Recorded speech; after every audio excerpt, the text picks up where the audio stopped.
The man hobbles along carrying a rucksack and what appears to be a water jug. At a glance, he might seem like any other Russian soldier marching to his inevitable death in Ukraine, but take a closer look and you see the wrinkles on his face, the struggle in his steps. This is not an elite soldier. It's an old man who Russian President Vladimir Putin is sending to die for his invasion. And that's the story of Russia's military today. The country has started sending grandpas to the front lines as it's running out of soldiers, meaning Putin is happy to exploit the most vulnerable in Russian society to get what he wants. In truth, Putin has been setting all of this up for a while. As his war burned through the younger recruits and contract soldiers with which he started his invasion, Russia's president has increasingly turned his attention toward older soldiers to keep his manpower numbers high. Hints of this strategy first appeared in July 2023. However, Putin wasn't focusing on the elderly just yet. In that month, The Guardian reports, Russia raised the maximum age at which its men can be conscripted into the military from 27 to 30. The move was enshrined in law, along with a clause that bans any conscript from leaving Russia once they've received their conscription notice from a Russian enlistment office. A small step, perhaps, but one that provided a hint about a problem running deep within Russia's military. The country was running out of younger men Putin hoped to use to take Ukraine. With his pool of potential conscripts drying up, Putin raised the conscription age limit so he could send more people to the front lines. It only gets worse from there.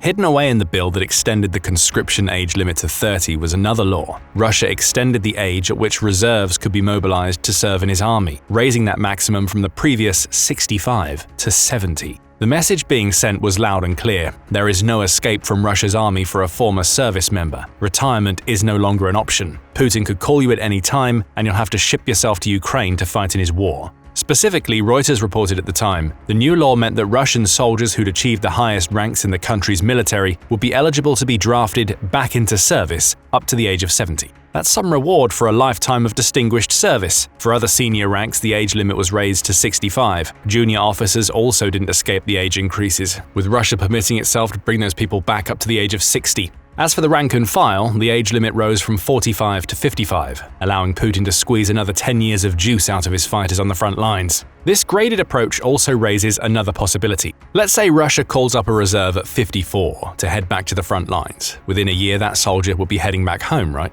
Not necessarily. What if Russia promotes that soldier to the rank of a junior officer during his service? That's another 5 years Putin could squeeze out of him. And if by some miracle the soldier survives to age 60, perhaps another promotion to officer lies in his future. And then to the Russian military's higher ranks. Even if one of the new waves of elderly soldiers survives, Russia has the tools to keep them in its ranks for as long as it needs. These new laws set the groundwork for a transformation of the Russian army. Depleted of the young recruits Putin used to invade Ukraine, Russia's leader focused instead on older troops. Mobilization laws were changed, contracted soldiers were accepted no matter their age, fitness levels, or suitability for fighting. By October 2024, the Moscow Times reports, the Russian military had seen a huge influx of older contract soldiers who many in Russia see as being detrimental to the country's war effort. By that point, soldiers over the age of 45 made up about half of all Russia's new recruits, the Moscow Times says. It also quoted an anonymous senior source in the Moscow mayor's office, who revealed that the average age of recruits had risen from 40 at the start of 2024 to 50 by October. And these recruits weren't the best of the best that Russia's increasingly aging population could provide.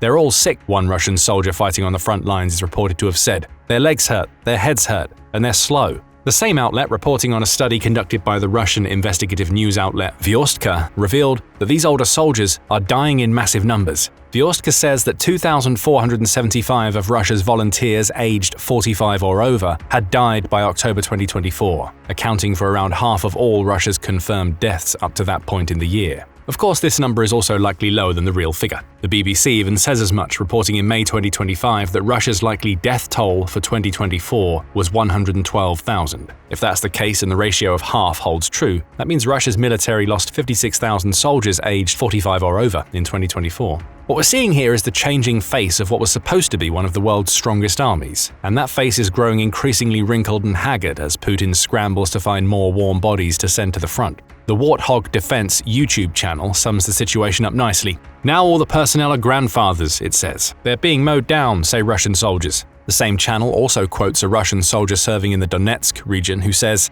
"Since the beginning of the summer of 2024, our regiment has lost about half its men, 200s and 300s killed and wounded near Chaziv Yar, roughly 500 people," the soldier says. They are still sending us additional personnel. Half of those who come are over 50, or maybe even more, and not all of them reach their positions. That's the sad reality of Putin's army today. Half of his soldiers are pushing 50, or have long since broken through that age barrier. They're old, infirm, sick, and as the soldier reveals, many don't even make it to their positions before they succumb to the horrors of a war they were never supposed to face. In a March 2025 article, Ben Spencer, writing for the Red Line podcast, dug deeper into the issue. He revealed that of the 88,000 soldiers Mediazona claims Russia has lost in Ukraine, 23% of them were contract soldiers with little to no previous military experience. That's an important number because it's a substantial increase over the 14% of deaths for which these types of soldiers accounted back in November 2023. What this tells us is that Putin has increasingly relied on contract soldiers to plug the manpower gaps in his army as the Ukraine war drags on.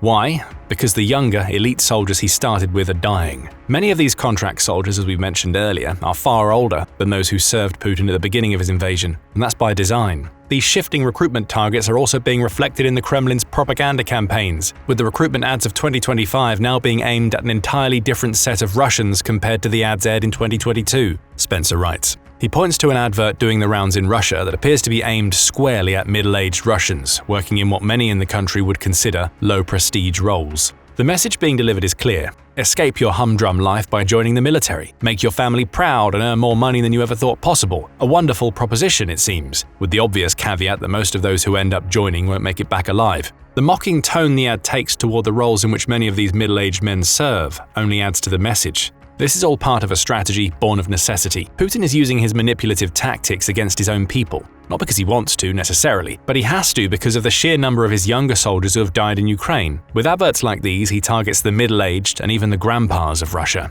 He mocks them, derides them for their lowly positions in life. Then he presents the fighting war in Ukraine as the solution. Men who may never have even considered going to Ukraine are tempted by the allure of massive piles of cash and what slithers of prestige Putin promises them for their war efforts. Then they die. And they do it while slowing down the rest of Russia's troops as Putin desperately tries to maintain the illusion of Russia's massive manpower advantage. Perhaps the most tragic of the individual stories to emerge from Putin's desperation is that of Yuri Bushkovsky. As reported by the Financial Times in February, Bushkovsky was born soon after the death of the infamous Soviet leader Joseph Stalin. He had survived the Cold War and seen the Soviet Union dissolve to give way to what we now know as modern Russia. He then watched as his president invaded Ukraine as part of a supposed special military operation designed to make Russia and Ukraine whole again. Clearly, something about all of this inspired Bushkovsky. At the age of 69, the grandfather who had spent much of his life working as a taxi driver found himself on the front lines. He, like many others, died just months before what would have been his 70th birthday. Bushkovsky provides a human face to the exploitation of the middle-aged and elderly that seems to have become Putin's stock in trade through 2024 and into 25. His thick white moustache and the crow's feet around his eyes tell the tale of a man who should never have been fighting in the first place, but he was, and now he's dead. Another victim of an approach to contracting soldiers that has led to the average age of those under Russian contracts being well over 40 years old, says the Financial Times. What we have here is a combination of choices made by Putin to create an aging army. His raising of Russia's conscription age was an important first step, soon followed by him raising the maximum ages for calling up reservists of all ranks to senior citizen levels. Then there's the contracting approach. Putin is actively targeting Russia's older citizens with a twisted message promising prestige in return for patriotism, leading to the creation of a military that is increasingly relying on the middle-aged and elderly to serve as cannon fodder. That's what these people really are to Putin. He's not hiring older people into his military because he believes they bring wisdom and experience to help the younger members of their units. As we mentioned earlier, many of those Russian contract soldiers who serve in Ukraine have no prior military experience, and they'll only undergo a handful of weeks of training before they're sent to the fight. No, Putin wants these so-called soldiers because his tactic in Ukraine is to overwhelm the country with his manpower advantage. And the key to overwhelming in Putin's mind is to soak up so much of Ukraine's ammunition that it eventually has nothing left with which to fight. That's the purpose of Russia's older soldiers. They're not in Ukraine to fight, they're in Ukraine to soak up bullets. But all of this leads us to two questions, both of which see us asking why. First, why has Putin been forced to rely on these older soldiers to prop up his war effort? And second, why are these soldiers so willing to fight for Putin, even though they know they're likely agreeing to be sent to their deaths? Starting with why Putin is hiring more older soldiers, we've touched on one of the reasons already: Russia's out-of-control casualty rate. Putin's forces have lost far more soldiers than anybody thought possible when he launched his full-scale invasion in February 2022.